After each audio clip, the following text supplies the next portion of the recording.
Hello, viewers. Welcome to Everything Happiness channel. I'm Captain Grandmaster Shaji Matthew.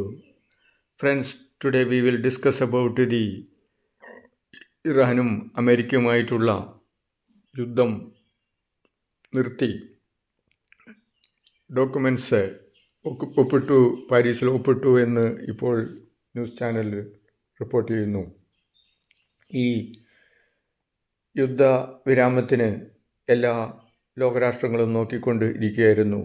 Middle ഈസ്റ്റിൽ അശാന്തിയായിക്കൊണ്ട് state of ഹോർമോസിൽ കൂടെ middle east പശ്ചിമേഷ്യയിൽ നിന്നുള്ള എണ്ണ ഉൽപ്പന്നങ്ങൾ യൂറോപ്പിലേക്കും ഇന്ത്യയിലേക്കും ചൈനയിലേക്കുമൊക്കെ കടത്തിക്കൊണ്ടുപോകാൻ പറ്റാതെ ലോക സാമ്പത്തിക രംഗം താറുമാറായി, ലോകത്തിലെ ബിസിനസ് ഡൗണായി, ലോക ജനങ്ങൾ ബുദ്ധിമുട്ടിക്കൊണ്ടിരിക്കുന്ന ഈ സാഹചര്യത്തിൽ അമേരിക്ക രണ്ടും കൽപ്പിച്ച് ഇസ്രായേലിനെ ഒഴിവാക്കിക്കൊണ്ട് ഇറാനുമായിട്ട് സന്ധി സംഭാഷണങ്ങൾ നടത്തി ഒരു പുതിയ ഡീല് ഉറപ്പിച്ച് ഒരു നീണ്ടു നിന്ന ഒരു പ്രക്രിയയിലൂടെ, നെഗോസിയേഷനിലൂടെ ധാരണയുടെ അടിസ്ഥാനത്തിൽ ഇപ്പോൾ യുദ്ധം നിർത്തിയെന്ന് ഇറാനും സമ്മതിച്ചു, ട്രംപ് സമ്മതിച്ചു. ഈ യുദ്ധവിരാമത്തിൽ ബെനിഫിഷ്യറി ആയിരിക്കുന്നത് ഒരു തരത്തിൽ പറഞ്ഞു കഴിഞ്ഞാൽ ഇറാനാണ്. ഇറാൻ്റെ സമുന്നതമായ യുദ്ധാനന്തര വികസനത്തിന് ഇത് വഴിവെക്കും. സ്വകാര്യ പങ്കാളിത്തത്തോടുകൂടി 25 ലക്ഷം കോടിയുടെ ബിസിനസ് സ്ഥാപനങ്ങളും ബിസിനസ്സും ഇറാനിൽ നടത്തുമെന്നും അമേരിക്കയുടെ ഉത്തരവാദിത്വത്തിൽ നടത്തുമെന്ന് അമേരിക്ക ഇറാന് വാഗ്ദാനം ചെയ്തിരിക്കുന്നു, ധാരണയിൽ ഒപ്പിട്ടിരിക്കുന്നു. അതോടൊപ്പം തന്നെ ഈ യുദ്ധാനന്തര വികസിത ഇറാൻ്റെ ശക്തി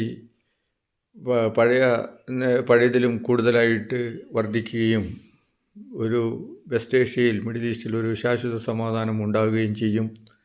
ഗൾഫ് രാജ്യങ്ങളും കൂടെ സമ്മതിച്ചിട്ടാണ്, അതായത് UAE, ഖത്തർ, ഒമാനൊക്കെ സമ്മതിച്ചിട്ടാണ് ഇപ്പോൾ ഈ ഡീല് ട്രംപ് മുൻകൈയെടുത്ത് നടത്തുന്നത്. ഇറാന് ഇത് യുദ്ധത്തിൽ നിന്ന് പിന്മാറാനുള്ള ഒരു അവസരവുമാണ്. 2 മാസക്കാലം ഒരു ശാന്തമായ പീരീഡായിട്ട് ഒബ്സർവ് ചെയ്യും, നിരീക്ഷിക്കും. അതിനുശേഷം വീണ്ടും എങ്ങനെയാണ് അമേരിക്ക ആവശ്യപ്പെടുന്നത്, ഇറാൻ ഒരിക്കലും ന്യൂക്ലിയർ ബോംബ് ഉണ്ടാക്കുകയില്ല, ന്യൂക്ലിയർ ബോംബ് ഉണ്ടാക്കാനുള്ള ലക്ഷ്യം ഞങ്ങൾക്കില്ല, അങ്ങനെ ന്യൂക്ലിയർ ബോംബിൽ നിന്ന് ഞങ്ങൾ വിട്ടുനിൽക്കും.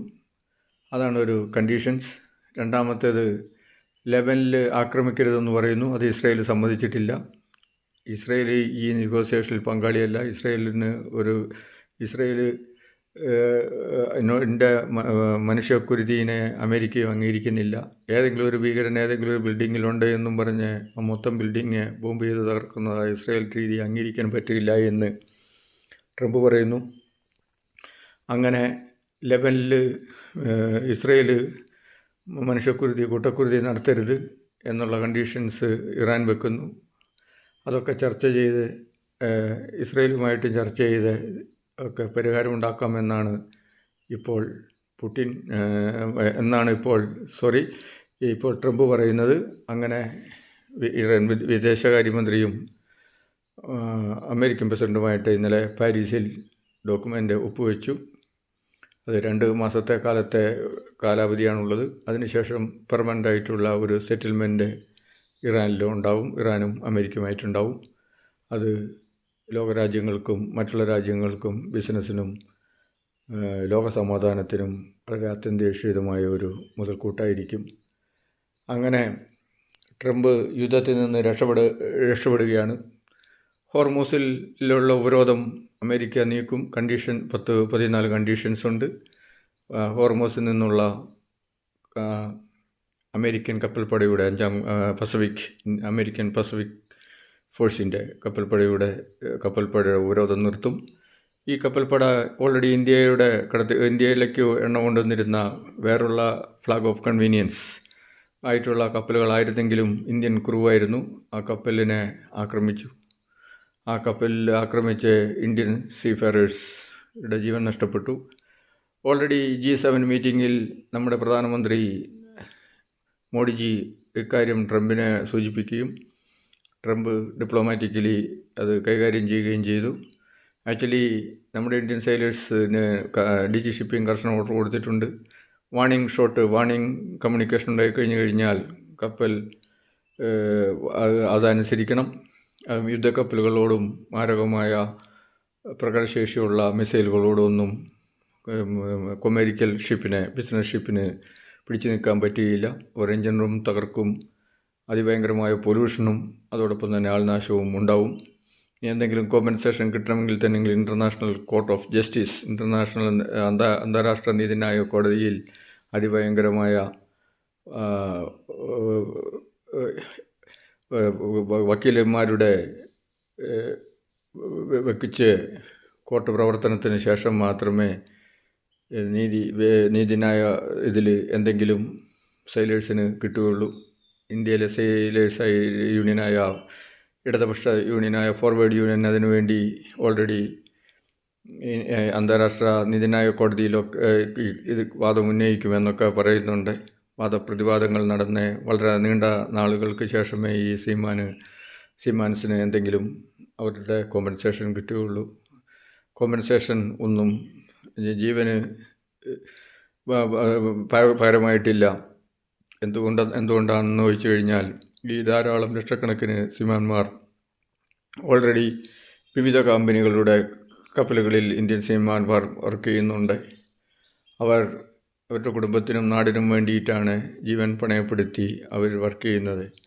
അത് ഈ അന്താരാഷ്ട്ര ഇതേമാതിരിയുള്ള കോൺഫ്ലിക്റ്റുകളിൽ ഇടയിൽപ്പെട്ട് കപ്പൽ കമ്പനികൾക്ക് വാർ ഇൻഷുറൻസൊക്കെ ഉണ്ടാവും. പക്ഷേ ആളുകൾക്ക് ഒരു ഇൻഷുറൻസും ഉണ്ടാവില്ല. അവരുടെ ജീവൻ അവരുടെ കുഞ്ഞുങ്ങളും അവരുടെ കുടുംബത്തിനുമാണ് നഷ്ടപ്പെടുന്നത്. അങ്ങനെ DG ഷിപ്പിംഗ് ഇപ്പോൾ കറക്റ്റ് ഓർഡർ കൊടുത്തിട്ടുണ്ട്.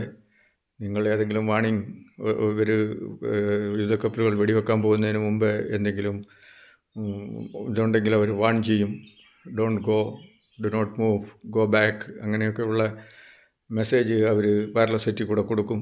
അത് ക്യാപ്റ്റനും ഡ്യൂട്ടി ഓഫീസറും കപ്പൽ നാവിഗേറ്റിംഗ് ഓഫീസേഴ്സും കേട്ട് അത് കൺവേ ചെയ്ത് അവർ ശക്തമായ നടപടിയെടുത്ത് ഒന്നെങ്കിൽ തിരിച്ചു പോവുക, അല്ലെങ്കിൽ കമ്പനിയുമായി കോൺടാക്റ്റ് ചെയ്യേണ്ടതാണ്. അല്ലെങ്കിൽ ഈ ആൾനാശം സംഭവിക്കുന്നത് അങ്ങനെയാണ്. എന്താണെങ്കിലും ഇന്ത്യ ഗവൺമെൻറ്റിൻ്റെ പ്രതിഷേധം ഡയറക്റ്റ് മോഡിജി ട്രംപിനെ അറിയിച്ചു കഴിഞ്ഞു. ട്രംപ് ഇനി അങ്ങനെ ഒരു സംഭവം ഉണ്ടാകില്ല എന്ന് നമുക്ക് കരുതാം. അതോടൊപ്പം തന്നെ ഗവൺമെൻറ്റിൻ്റെ ശക്തമായ ഇടപെടലും ഡയറക്ടർ ജനറൽ ഓഫ് ഷിപ്പിംഗ് മുഖേന ക്യാപ്റ്റൻസിനും ഇന്ത്യൻ ഫ്ലാഗ് ഷിപ്പുകൾക്കും ഇന്ത്യയിലെ സീഫെയറേഴ്സിനും അത് കൊടുക്കുമെന്ന് കരുതുന്നു. അങ്ങനെ എന്താണേലും പശ്ചിമേഷ്യയിൽ ഒരു ശാശ്വത സമാധാനം ഉണ്ടാകട്ടെ, ഇൻ്റർനാഷണൽ ബിസിനസ് വികസിക്കട്ടെ, ആളുകൾക്ക് ദാരിദ്ര്യത്തിൽ നിന്നും മുക്തി നേടുകയാണ് വേണ്ടത്. മതത്തിൻ്റെ പേരിലും സോഷ്യൽ കോംപ്ലക്ഷൻ്റെ പേരിലും പ്രൊപ്പഗണ്ടയായിട്ട് ഹ്യൂമാനിറ്റിക്കെതിരായിട്ടുള്ള പ്രവർത്തനങ്ങൾ അവസാനിപ്പിക്കുന്നതാണ് ലോക സമാധാനത്തിനും ലോക ജനതയ്ക്കും നല്ലത്. നന്ദി, നമസ്കാരം സുഹൃത്തുക്കളെ. I am captain grand master Shaji Mathew. Like ചെയ്യുക, കമൻറ്റ് ചെയ്യുക, ഷെയർ ചെയ്യുക. Thank you. Out. Thank you so much. Out.